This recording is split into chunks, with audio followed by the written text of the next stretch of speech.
అప్పు తీసుకునేప్పుడు అయ్యా బాబు అంటారు. నమ్మకం కలిగించేందుకు నోటికొచ్చిన అబద్ధాలని చెబుతారు. టంచన్గా బాకీ సొమ్ములన్నీ చెల్లిస్తామని బతిమలాడతారు. ఒక్కసారి డబ్బులు వారి చేతికొచ్చాయా ఇక వసూలు చేసుకోవటం నీ తరం కాదు. ఇంటి చుట్టూ తిప్పించుకోవటాలు, బెదిరింపులు సరే సరి. ఆపదలో ఉన్నాడని జాలిపడి అప్పు ఇచ్చి అవస్థలు పడుతున్న వాళ్లను చూస్తూనే ఉన్నాను. కానీ అనంతపురం జిల్లాలో అప్పు తీసుకున్నవాడు మరో అడుగు ముందుకేశాడు. అప్పు పూర్తిగా ఎగ్గొట్టేందుకు పెద్ద పథకమే వేశాడు. ఇంతకు ఏంటా పన్నాగం? చివరికేం జరిగింది?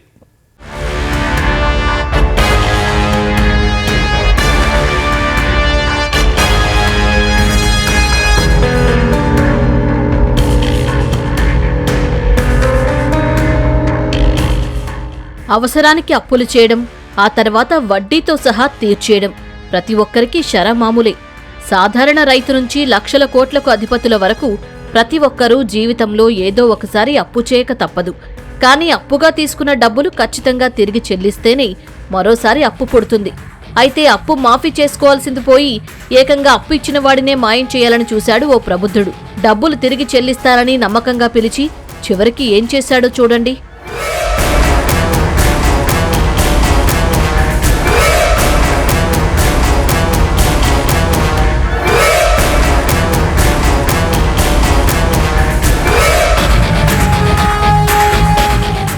అనంతపురం ఆజాద్ నగర్కు చెందిన కళ్యాణ చక్రవర్తి, పవన్ కుమార్ స్నేహితులు. వీరిద్దరూ స్థిరాస్తి వ్యాపారం చేస్తూ ఉంటారు.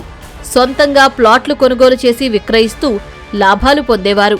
అలాగే ఇతరులకు ప్లాట్లు కొనిపెడుతూ కమిషన్ తీసుకుని పంచుకునేవారు. వ్యాపార లావాదేవీల్లో భాగంగా చక్రవర్తి నుంచి పవన్ కుమార్ 2.5 ఏళ్ల క్రితం 2.5 లక్షలు వడ్డీకి అప్పుగా తీసుకున్నాడు. అయితే వ్యాపార లావాదేవీల్లో తేడాల కారణంగా ఇద్దరి మధ్య ఇటీవల తరచూ గొడవలు జరుగుతున్నాయి. దీంతో తన వద్ద అప్పుగా తీసుకున్న డబ్బులు వడ్డీతో సహా చెల్లించాలని కళ్యాణ చక్రవర్తి పవన్ను నిలదీశాడు. వడ్డీతో కలిపి 5 లక్షలయిందని, వెంటనే చెల్లించాలని ఒత్తిడి చేశాడు.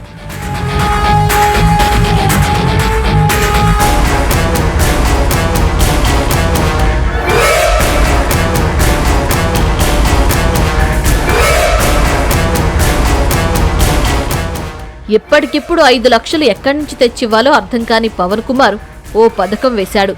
అసలు కళ్యాణ చక్రవర్తిని అంతమొందిస్తే అప్పు తీర్చే అవసరమే లేదని భావించాడు. డబ్బులు తిరిగి చెల్లిస్తానని చక్రవర్తికి ఫోన్ చేసి అయ్యప్ప స్వామి ఆలయం వద్దకు రావాలని పవన్ కబురు పెట్టాడు.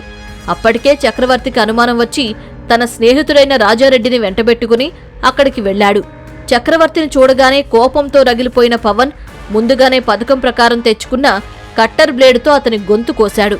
అడ్డుకునేందుకు ప్రయత్నించిన రాజారెడ్డిని సైతం బ్లేడుతో బెదిరించి అక్కడి నుంచి పారిపోయాడు. తీవ్రంగా గాయపడిన స్నేహితుడిని రాజారెడ్డి ఆసుపత్రికి తరలించి చికిత్స అందించడంతో చక్రవర్తి ప్రాణాలు దక్కాయి. నా దగ్గర 2 లక్షల అమౌంట్ తీసుకున్నాడు, ₹2 వడ్డీకి. దాదాపుగా 2.5 సంవత్సరం అవుతోంది. ఈరోజు ఇస్తా, రేపు ఇస్తా అని అంటూనే ఉన్నాడు. గత సంవత్సరం డిసెంబర్ 27 డబ్బులు ఇస్తానని చెప్పి 80 ఫీట్ రోడ్డులో ఉన్న అయ్యప్ప స్వామి గుడికి రమ్మన్నాడు. నేను మా ఫ్రెండ్ రాజారెడ్డి వెళ్ళాము. అక్కడికి వెళ్ళిన తర్వాత ఒక నిమిషంలోనే తన దగ్గరున్న కట్టర్ బ్లేడుతో నా దాడి చేశాడు. నాకు రక్తస్రావం ఎక్కువైపోయేదానికి మా ఫ్రెండ్ నన్ను హాస్పిటల్కి తీసుకెళ్ళాడు. మేము అలాగే బైక్లో వెళ్ళిపోయాము. హాస్పిటల్లో వెళ్ళి జాయిన్ అయిపోయాము. అక్కడ 9 కుట్లు పడ్డాయి టోటల్. ఇంకా అతనికి కఠినమైన శిక్ష విధించాలని కోరుకుంటున్నాను. అలాంటి వాళ్ళకి ఇంకా కఠినమైన శిక్ష విధించాలా. ఇంకా ఊరికి ఇలాంటిది అనేది జరగకూడదు ఎప్పటికీ. అసలు ఇట్లా చేస్తానే అనుకోలేదు. మేము జస్ట్ మాట్లాడదాం పోయినాము. అక్కడ రమ్మన్నాడు. జస్ట్ అనుకోకుండా సంఘటన జరిగింది.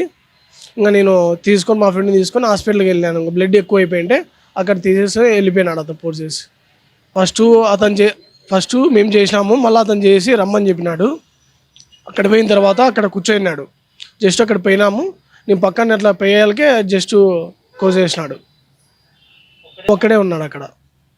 అనుకోలేదు మేము అసలు ఈ సంఘటన జరుగుతుందని ఊహించలేదు అసలు.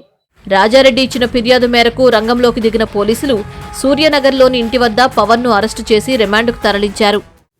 అప్పులు సంబంధించి ఏదన్నా ఉన్నా అతనికి సంబంధించి ఏదైనా ఇష్యూస్ ఉన్నా కూడా ఒకవేళ నిందితుడికి సంబంధించి అప్పులకు సంబంధించి ఏమైనా అటువంటి విషయాలు ఉన్నా కూడా మా దృష్టికి తీసుకురావాలి.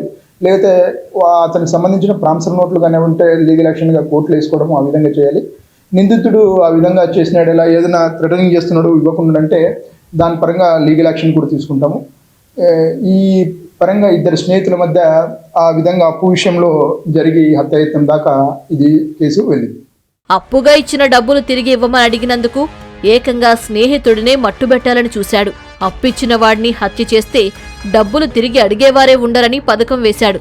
కానీ అతని వెంట మరో స్నేహితుడు రావడంతో పథకం బెడిసికొట్టి పోలీసుల చేతికి చిక్కాడు.